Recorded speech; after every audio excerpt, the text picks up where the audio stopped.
Hello বন্ধুরা, কেমন আছো? আশা করি সবাই ভালো আছে। এই কালী পুজোর পরে এই পায়রাগুলো ছাড়লাম, নর পায়রাগুলো বাজি ভাজি ফাটছিল তো পায়রা ছাড়তে পারিনি। আজকে পায়রাগুলো ছাড়লাম, 9টা নর পায়রা ছেড়েছি। এখানে 5টা বসে আছে,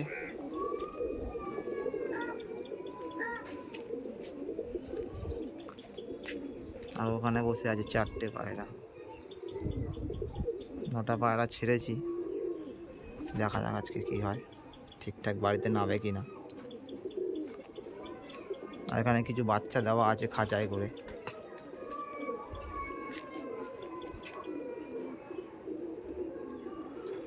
ডানা টানার পরে আজকেই পায়রা ছাড়লাম, অনেক দিন পর, 2 মাস হয়ে গেছে। নর পায়রা এখানে 5টা আছে,